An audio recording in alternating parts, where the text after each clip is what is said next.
വന്നു.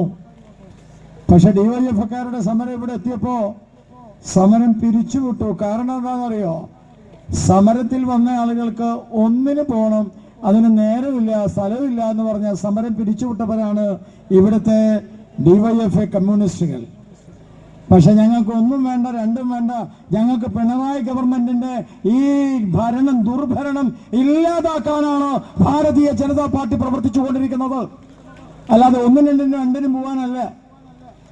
ഭാരതീയ ജനതാ പാർട്ടി പറയുന്നത് ഈ സർക്കാർ നടത്തുന്ന ദുർഭരണത്തെ കുറിച്ചാണ്.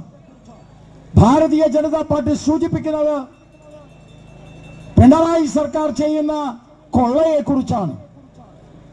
സ്വർണമെന്ന് കേട്ടാൽ അവിടെ സമ്മർ സോൾട്ട് അടിച്ചു വീഴുക, നാവ് കൊണ്ട് നക്കിയെടുക്കുക. ഇതാണ് പിണറായി വിജയൻ. നടക്കാനും എഴുന്നേക്കാനും വയ്യ. പക്ഷെ സ്വർണ്ണം എന്ന് കണ്ടാൽ അവിടെ അടിച്ചു വീഴും.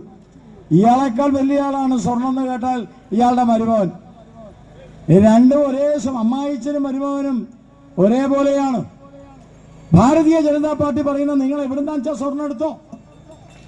പക്ഷെ ശബരിമലയിലെ അയ്യപ്പന്റെ സ്വർണം എടുത്താൽ എടുത്ത കൈ ഞങ്ങൾ തല്ലിയൊടിക്കും എന്നതിനകത്ത് ഒരു സംശയവുമില്ല.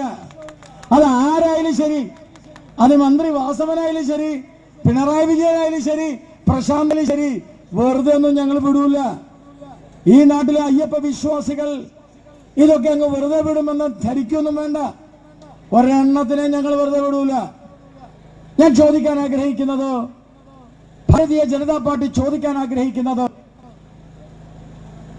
ഈ ഹിന്ദുക്കളുടെ ക്ഷേത്രത്തിലേക്ക് മാത്രം എന്താ ഇവരുടെ ഒരു പ്രവാഹം? ഈ അയ്യപ്പ ക്ഷേത്രത്തിലേക്കും ശബരിമല ക്ഷേത്രത്തിലേക്കും ചോറ്റാനിക്കര ക്ഷേത്രത്തിലേക്കും ഗുരുവായൂർ ക്ഷേത്രത്തിലേക്കും എന്തിനാ കേരളത്തിലെ എല്ലാ ഹിന്ദു ക്ഷേത്രങ്ങളിലേക്കും ഇവന്മാരിങ്ങനെ കയറിക്കൂടുന്നതിന്റെ ലക്ഷണം എന്താ? എല്ലാ ക്ഷേത്രങ്ങളിലേക്കും കയറുന്നത് കക്കയാണ്. കമ്മ്യൂണിസ്റ്റ് പാർട്ടിയുടെ കമ്മ്യൂണിസ്റ്റ് പ്രത്യേക ശാസ്ത്രം ഇല്ലാതായി.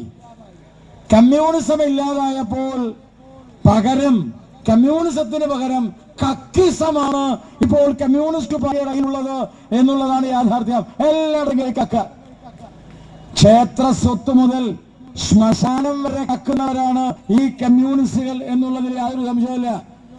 ഈ ശബരിമലയില് ക്ഷേത്ര ദ്വാരപാലകന്മാരെ കട്ടു.